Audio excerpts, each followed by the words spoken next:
Oke, Assalamualaikum warahmatullahi wabarakatuh. Perkenalkan, nama saya Ardi Permana Ramadan dengan NIM 2101011191308. Kali ini saya akan mempresentasikan kasus nomor 2. Untuk presentasinya dapat dilihat. Oke, kita mulai ya.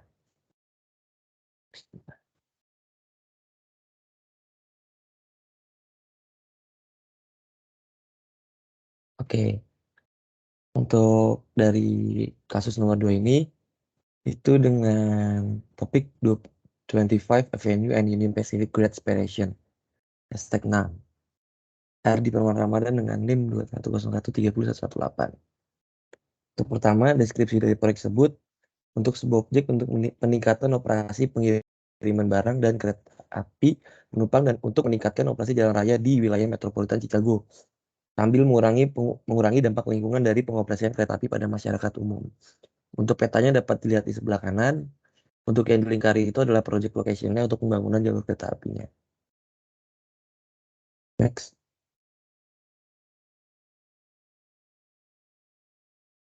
Untuk deskripsi proyeknya, untuk alurnya pertama itu ada 25 Avenue merupakan jalan arteri perkotaan dengan 4 lajur. Untuk keduanya, proyek ini merupakan pemisah antara jalan arteri 25 Avenue dengan Union Pacific Railroad. Terus yang tiganya, untuk proyek ini merupakan salah satu dari proyek Create Program. 4, Union Pacific merupakan 4 jalur kereta api yang melintasi jalan 25 Avenue. Dan yang terakhir, meningkatkan kapasitas operasional. Ini untuk deskripsi proyeknya, kenapa proyek ini dilakukan. Untuk selanjutnya, tujuan dan sasaran proyek ini dibahas adalah untuk menguji dan dengan gagasan dan rekomendasi untuk memvalidasi kesesuaian mereka dalam hal kinerja dan biaya. Dan untuk tujuan dan sasaran yang diidentifikasikan adalah menghilangkan kemacetan laju lalu lintas di 25 Avenue, meningkatkan keamanan, meningkatkan operasi lalu lintas, mengakomodasi akses komersial, meningkatkan persimpangan Grand Street. Selanjutnya,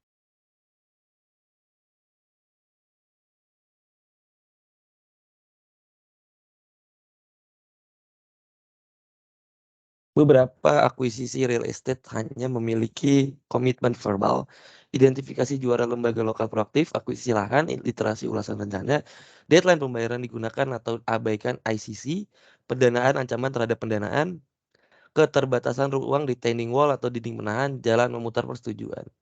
Jadi di sini tuh diidentifikasi terjadi beberapa masalah tentang dokumen lingkungannya dan lain-lain. Selanjutnya dilakukanlah value engineering dengan rekomendasi PE.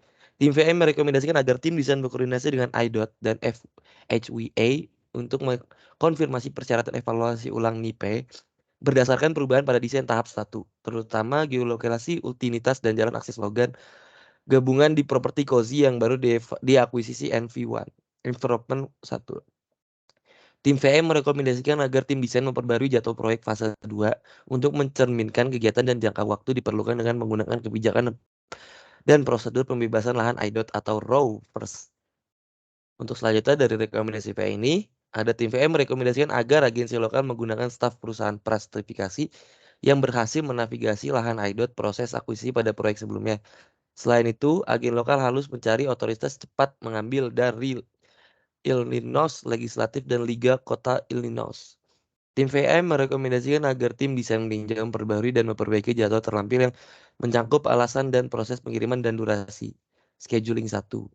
Untuk scheduling 2-nya, jadwal baru telah dikembangkan oleh tim VA yang perhitungan proses dan prosedur aktual kerangka waktu dari berbagai tugas utama. Tujuannya apa? Untuk memberikan jadwal yang realistis kepada tim desain serta untuk menguraikan jalur kritis sehingga sumber daya dapat diterapkan pada kegiatan-kegiatan yang memiliki dampak besar penyelesaian proyek konstruksi. Untuk scheduling 3, mengadakan lokal karya tinjauan desain staff desainer untuk peninjauan paket pengiriman. Karena pada saat peninjauan paket pengiriman ini rencana proyek itu lokasinya sangat sangat susah untuk dicapai tadi ya.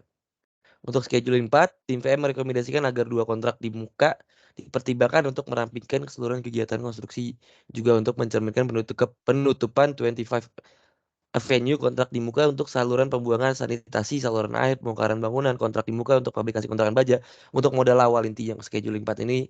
Jadi TVM merekomendasikan untuk uang muka itu dirampingkan supaya untuk modal awal supaya bagus. Untuk STM1, berdasarkan tinjauan awal tim VE dan perbedaan yang dirujuk dalam laporan di atas, tim VE merekomendasikan evaluasi lebih lanjut dari desain drainase. Dan ini telah menghasilkan evaluasi 3 item desain drainase spesifik tercantum dalam STM2, STM3, STM, dan STM4.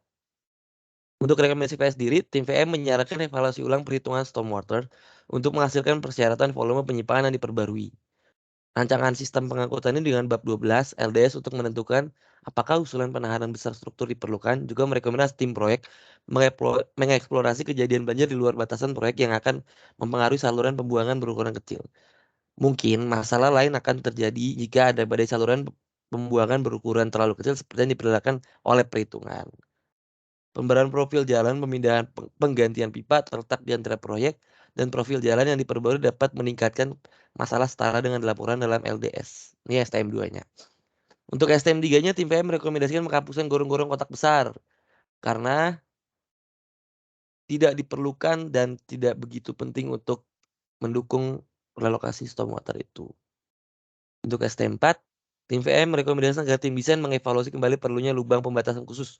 Struktur ini sering besar, sulit untuk dipasang, dan beberapa memiliki kenaikan harga yang besar di atas manhole tipe A standar. Jika tugas desain jembatan dan tinjauan IDOT berada pada jadwal yang prestis, libatkan firma peer review IDOT yang dapat diterima untuk meninjau dan menyatakan bahwa dokumen desain memenuhi standar IDOT. Proses ini menghemat beberapa minggu. Ini untuk STR1. Selanjutnya STR2 ada gunakan steel plate girder dengan web sedalam 40 inci daripada web kedalaman 48 inci. Untuk STR3A, pindahkan penyangga setara 10 kaki lebih jauh ke utara, dermaga selatan, dermaga 1, 5 kaki lebih ke utara. Untuk STR3B, tim VM merekomendasikan menggunakan penyangga semi integral untuk struktur ini. Untuk STR3C, tim VM merekomendasikan agar tim desain mempertimbangkan untuk menggunakan fondasi poros bor. Untuk proyek ini, tim VM merasa sangat bahwa tiang pancang akan menjadi biaya yang sangat besar ketika mempertimbangkan efek samping dari properti yang rusak. Karena ketika pemasangan tiang pancang, itu memerlukan palu yang dimana akan mengakibatkan bangunan-bangunan sekitar itu akan getar. Bisa jadi rusak. Untuk bor sendiri, itu lebih ramah untuk bangunan sekitar. Untuk struktur 3D, tim VM merekomendasikan tim desain menyelidiki ide ini lebih lanjut. Untuk draft 1, tim VM merekomendasikan agar pagar dengan akses gerbang ke Main Street di persimpangan dengan jembatan untuk cozy akses O'Brien. Gerbang bisa dibuka selama jam kerja normal dengan signet. Untuk membatasi akses selain itu, signet harus diimplementasikan di jalan-jalan perumahan untuk mengatasi lalu lintas truk dari akses melalui lingkungan jalan. Untuk draft 2, tim VM merekomendasikan agar konsep jalan memutar dikoordinasikan lebih awal dengan kota setempat dan IDOT untuk mengkoordinasi arahan untuk kegiatan desain fase 2.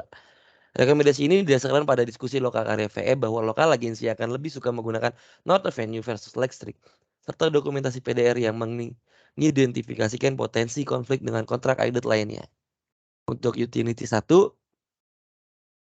tim VM merekomendasikan agar 2 kontrak dipertimbangkan untuk merampingkan keseluruhan kegiatan konstruksi, juga untuk memindahkan penutupan 25 venue, kontrak dimuka untuk saluran pembuangan sanitasi, saluran air, dan pembongkaran bangunan. Kontrak dimuka untuk aplikasi kontak baja.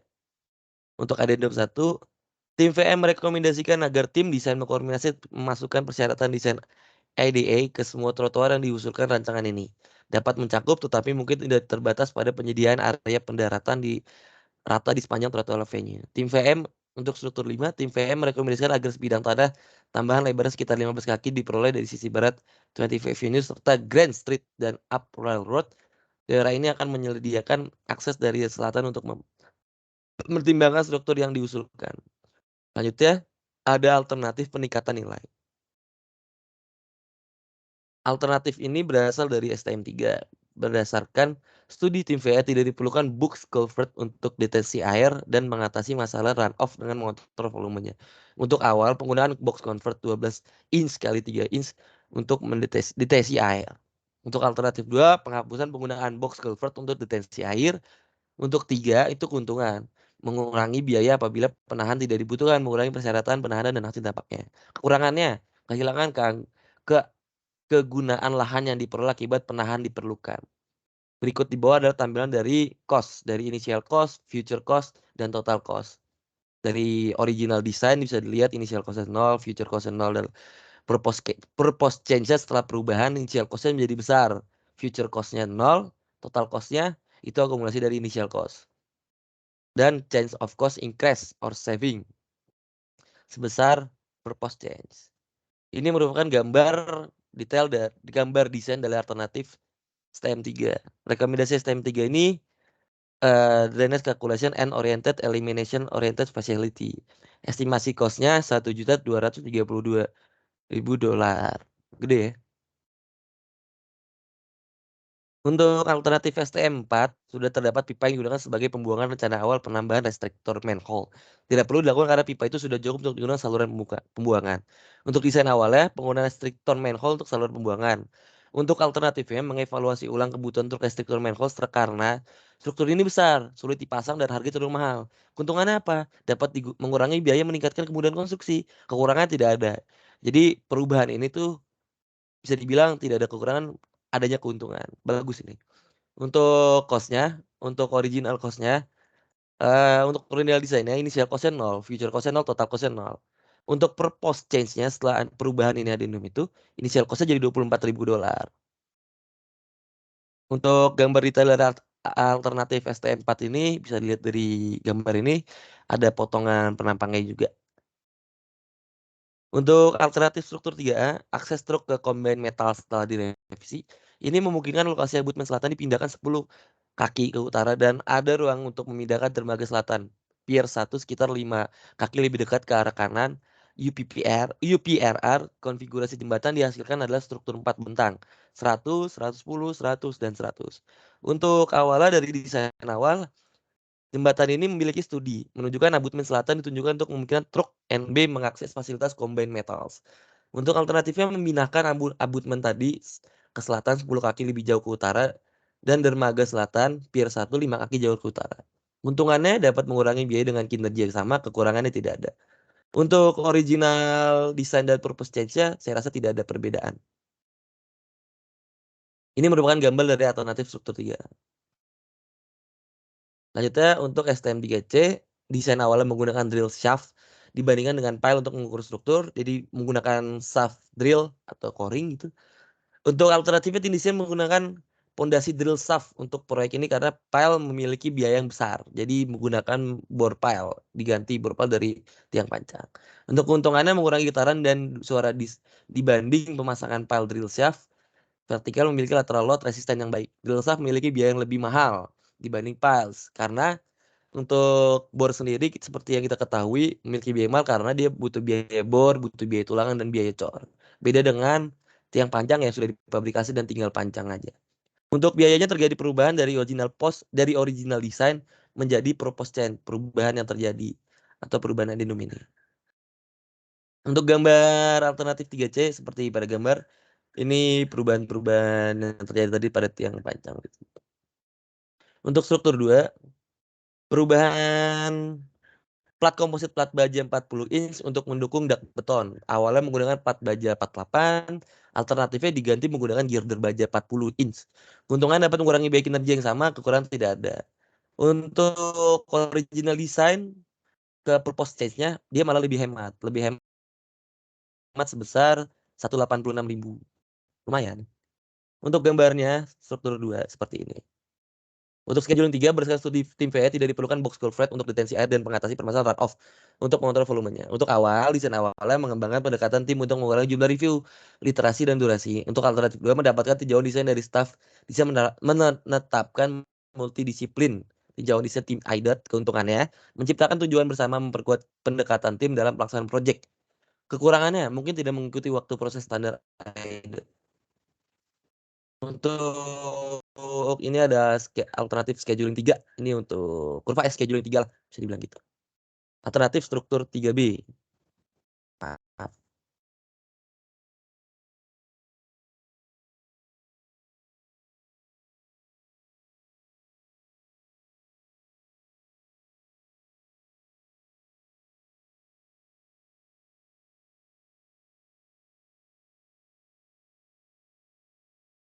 Oke, mungkin bisa dilanjut ya. Oke, mohon maaf. Tadi ada kendala sinyal. Tadi sampai di alternatif struktur 3B. Bentar, saya mulai lanjut. Untuk struktur 3B sendiri, itu penggunaan semi integral untuk abutmen struktur. Untuk awalnya menggunakan abutmen semi integral di tempat sub abutmen. Untuk alternatifnya menggunakan abutmen semi integral untuk struktur ini. Keuntungannya Memorandum IDET All Bridge Design 12.3 25 Juli 2012 mengizinkan abutmen semi integral umur pelayanan lebih panjang dan mengurangi biaya perawatan. Kekurangannya tidak ada. Untuk ini gambar dari struktur 3B bisa dilihat.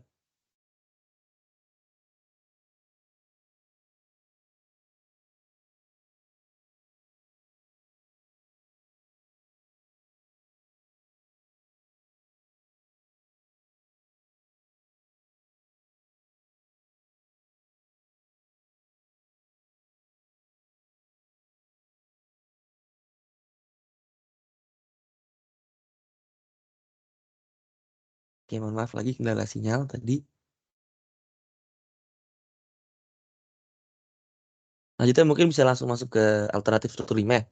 Sebuah strip tanah tambahan sekitar 15 kaki lebar diperoleh di sisi barat 25 Venue antara Grand Steel, Railroad. Untuk awal desain awalnya jalur pemeliharaan jembatan sepanjang 15 kaki sisi barat struktur. Untuk alternatifnya jalur tambahan dari lahan sekitar 15 feet lebarnya yang diletakkan di sisi barat.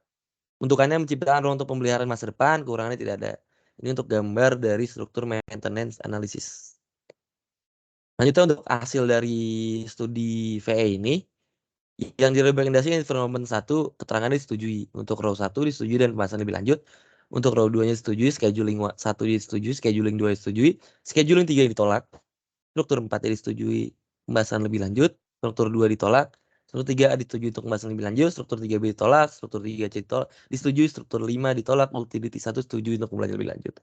Untuk kesimpulannya, dari jumlah 17 ide dalam fase pengembangan terdapat 4 ide yang ditolak karena berbagai faktor pertimbangan, yaitu struktur 2, struktur 3B, 5, dan 3. Struktur 3. Total saving cost menjadi 1.527.000 sehingga total nilai proyek cuma 30.288.000 dolar Amerika. Sekian presentasi dari saya. Bila ada pertanyaan bisa melalui email saya ardipermana@.six@gmail.com. Akan saya jawab jika saya mampu. Kurang lebih mohon maaf. Wassalamualaikum warahmatullahi wabarakatuh.